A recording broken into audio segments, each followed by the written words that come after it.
Alright, look, I know that this Protoss player has been roasting me recently, and I know he's been flexing with some late game Protoss versus Zerg wins as well over some guy called Cyril, but how will he actually fare against the likes of the orange Zerg player here in the bottom right hand corner of a Romanticide? That's map number 1 in today's best of 3 series from Ukraine. We're looking at Bly's main base. He's playing with the orange colors, which is actually kind of ironic, going up against the Dutch person, because of course, you know, it's the national color of the greatest country in the world. Speaking of which, though, playing here with the blue Protoss probes. All kidding aside, he is truly one of the highest ranked Protoss players on the planet right now. We're looking at Harstem's main Nexus, and Harstem actually has looked really strong, especially over the last couple of months. Now already, okay, I like this. Harstem sent out a probe pretty early on to be able to block a 16 hatch. Now Harstem's probably thinking he's being pretty smart here. He's going to be forcing the third base, but we've seen this many times before from Bly. So this probe, okay, it's going to check over at the third base. It will then probably go into the main base to check for a spawning pool as well. I think it should anyway. Okay, yeah, it is going to check inside of the main base here for a spawning pool. But judging by the timing there of that drone, there's not going to be a pool here, because Bly is going to go for his beloved double hatch before spawning pool, where you put one of the hatch trees inside of your opponent's natural instead. Now, obviously, I would almost go as far as to say, though, that, like, winning the early game against someone who plays out of the ordinary can actually be much more difficult, especially with Protoss, because Protoss is super build order dependent, right? It's very difficult to actually catch up after falling behind like this. Even though it's not going to be a huge advantage here for the Zerg, it's difficult to play against. It's throwing off his opponent, right? He's super good at just simply forcing the opponent to do something that they are not entirely comfortable with. Already, though, I think this is the correct response. So pulling 5 probes. I've seen people pull 4 probes in the past. I've seen people pull 6 as well. I don't really know exactly what the correct number is. Now, cancel on the spawning pool. 2 of the probes apparently go back into the main base. And then there's an Evo chamber over here. So if you cancel, there's actually a little bit of creep remaining, so you can plant down the Evo chamber as well. And this will just delay that expansion even more. Now, a lot of Protoss players will find themselves absolutely freaking out in these kind of scenarios. But I don't think Bly is going to be... Yeah, he's probably not going to be able to do too much damage. It's just, you know, putting the Zerg player in the driver's seat right from the get-go. Now, Bly is going to get into the main base. Second gas has not been acquired just yet. I think you want to take this against Bly, man. Yeah, I've seen him do this so many times. So he goes... Oh, nice block actually as well here inside of the natural of the Zerg. But he goes like proxy hatchery in the natural, cancels it, then builds an Evo chamber, and then he pretty much always tries to steal the gas if he can get it. This throws the Protoss player completely off, because right now, I mean, what are you going to do? You're going to spend a little bit of gas apparently indeed on the Adepts. He's going to be able to go into the Stargate as well, but everything is just going to be a little bit trickier at this point here for the Protoss. All of the timings just barely don't line up anymore.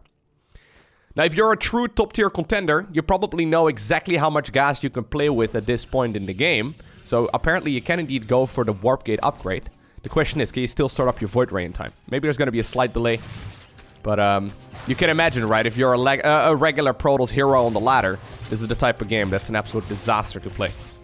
Now, there's still a lot of Zergling harassment actually happening over here as well. At the same time, Brenda here was shooting away at that Adept. Adept in the natural of the Zerg should be able to stay alive, and indeed, Harstem decides to build a door. Despite all of the technology of the Protoss, right, they can literally warp things in from other planets, and they can teleport things around the map. They don't have the door technology, which, you know, obviously is very complex. 3 Adepts are out right now, though, and since Zergling speed is only just now about to finish, these guys could go across the map, but you never really know, right? You never really know. There's always going to be that Overlord up above, checking exactly what these lads are up to. Or these girls, I don't really know. Doesn't matter. The Overlord will see exactly what's happening, so if, for example, these Adepts were to go across the map, I mean, they may decide to do so right now regardless, but if they decide to move across the map, there's definitely going to be some Zerglings on that production tab, and at that point, obviously, getting any work done is very difficult, because you're never going to be able to take a third base. So rather than actually a Void Ray, it's going to be the Oracle. Okay. Harstem right now is sitting at a decent amount of minerals already. He probably wants to take the Expo. I actually really like the Zerglings over here as well, right? Because it basically makes it hard for this third base to be acquired without the Oracle being over at the third base. Meaning that, you know, in a way, this Oracle harassment has already been defended. I mean, it's still going to be able to get a bit of work done. Maybe it kills a couple drones, but Most of the defense has already been done just by threatening with a couple of Zerglings on the other side of the map, because they could potentially kill that third Nexus. Anyhow, Void Ray is a follow-up. Not too surprising, of course. Void Ray's very helpful unit. Super good unit against pretty much everything. Now, ooh, the Zealot. Zaggery the Zealot. Buddy, should have built a door. He was not indeed in the right place. Oracle will be recalled right away. I wonder if the Adepts should also be shading now into the... okay. Well, we know obviously exactly what is out right now for the Zerg player. I wonder if these Adepts should also head on over towards the Natural to clean all of this up. Instead, apparently, they're going to be going across. 8 probes end up going down here just because Zaggery. Frickin' Zaggery, man. Look at that guy. We don't even have to see the probes die, all right? Look at him. His back turned against them as well. What a jerk.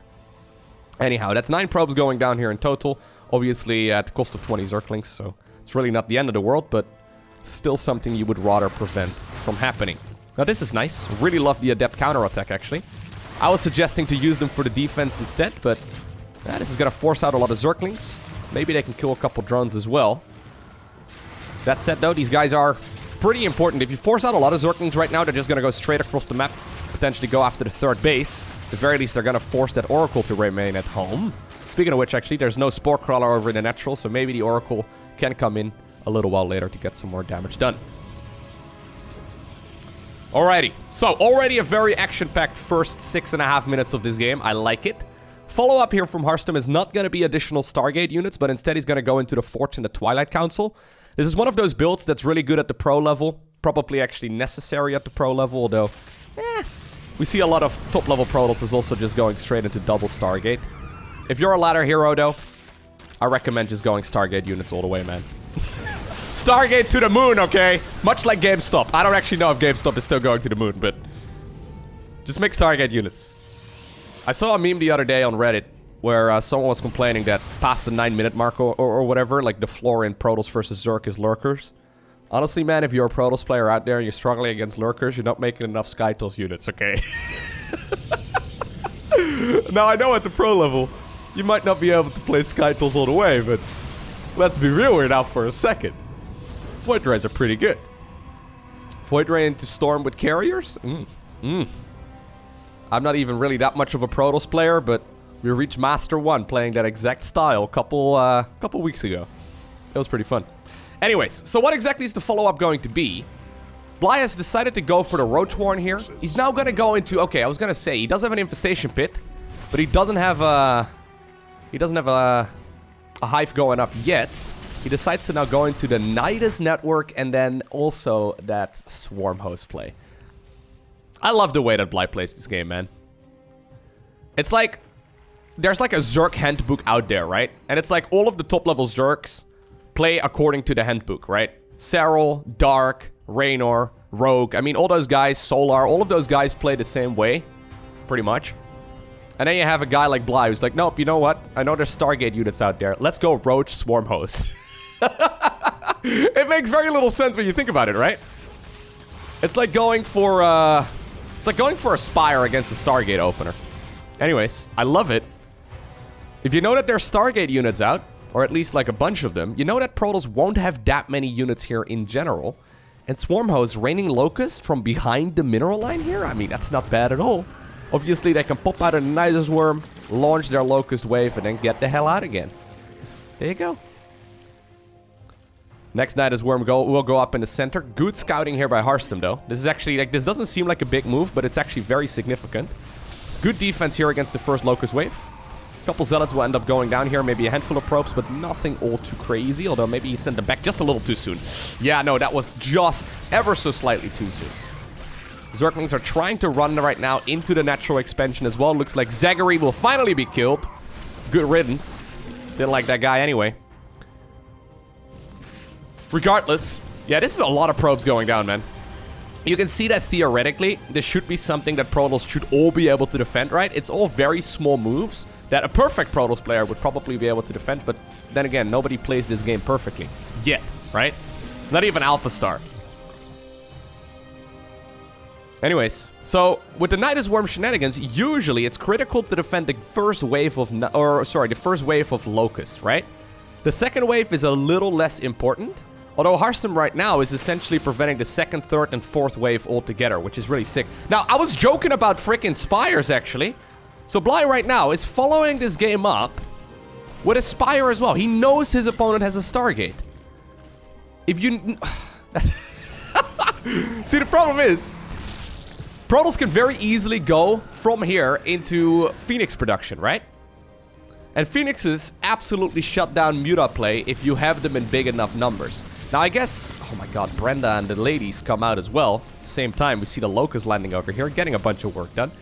I guess, theoretically, the Phoenixes should be able to counter the Mutas. It's just that Harstem has been pinned back here for quite some time. He hasn't been able to scout here for a while either. There's a lot of gas income right now for the Zerg. He's gonna be able to pump out like 14 Mutas or something by the time that the Spire is done. All at once. And I don't actually know exactly if there's gonna be enough to defend against it.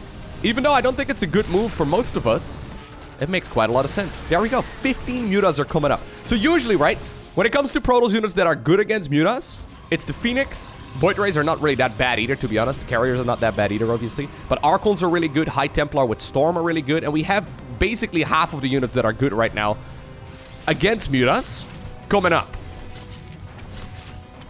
Now, Harstem is going to get his first glimpse of them right over here. The Flippy Flappies are out. They're going to be able to go after that Prism.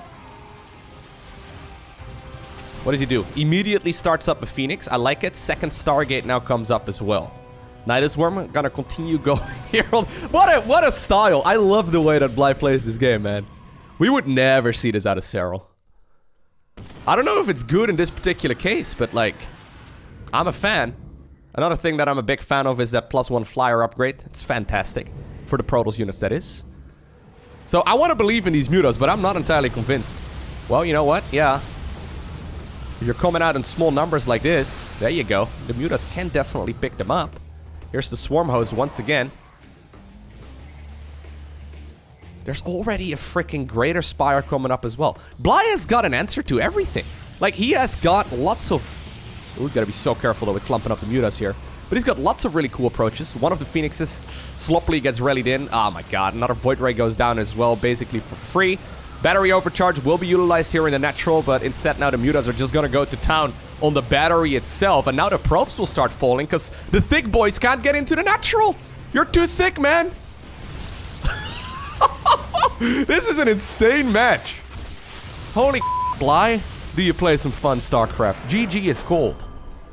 So, just to go back to that previous game for a little bit, right? He went hatchery first over at the third base, build a hatchery, a second one that is, inside of his opponent's natural, canceled that one, made Evo, then went for a gas steal inside of the main base, saw that his opponent was transitioning from Stargate units into Robo, decided to go Roach Ravager, Swarm Host, Nidus, right? And then from there, despite the fact that he knew that his opponent had a Stargate, as well as Storm, as well as Archons, he decided to go straight into Mutalisk and then into a Greater Spire. None of that makes theoretically any sense, but somehow, some way, Bly managed to make it work. So sick. Anyways, apparently in this particular game, he's already planted down the spawning pool here at 12 supply. Now, I actually genuinely believe that this is not necessarily an all-in. You can make it one, and actually, okay. All jokes aside, I do think that the 12 pool is a good opener. Even if you want to play macro, just because it makes it so you don't die to stupid stuff, right? So I would say right now, in 1 out of 3 of my ladder games, I see someone going either like Cannon Rush or like Proxy Gateways on my side of the map. 12 pool is really good against both of these things. The problem is, oh my god, I think, yeah, I've seen one player do this before, and that man is Bly. There it is. Okay, so 12 pools don't have to be all-ins. When you build, however, a hatchery inside of your opponent's wall, it certainly is. Second pylon goes down as well as a forge, okay. No second gateway, so apparently this is the approach here that Harstem goes for. One of the Zealots get chrono boosted out. I don't actually know what you want to do here. I guess you still definitely want to run just one gas. Yeah, maybe even pull one out of gas here. Just mine with one probe instead. I'm not entirely sure. Anyhow, so the problem is, normally Protosses complete the wall against this kind of shenanigans, but when you put a hatchery in there, they can just run in if they want to. They can just run in. I mean, they're not going to, apparently, because he wants to go after the gateway instead. Gateway is very exposed right there with the positioning of that forge, and I kind of dig it. That hatchery is not gonna go down anytime soon, man. These things are beefy. Zealot's not gonna spawn. Oh, that's basically game. Without the second Zealot spawning, what are you gonna do? These Zerglings are just gonna be able to kill everything here. Oh, Bly. What in the world's going on? Yeah. It really makes you wonder why some of these other high-level Zerg players don't play these kind of build orders. Because the way in which we regularly see Bly defeating some of the best players in the world, it's just incredible. It's really cool. It really shows that a lot of StarCraft is still undiscovered territory, right? And the thing is, Bly has been playing like this for a decade now, and no one else has really picked up on it. I'm a big fan. If you liked watching this video, do me a favor and hit that like button below the video. That way, it's only going to take you like 1 second, but that way the video may very well get picked up by the YouTube algorithm, and that way we can try and grow StarCraft going forward as well. For now, though, I want to thank you for watching. Have an amazing day. Don't forget to smile, and I'll see you once again in the next one.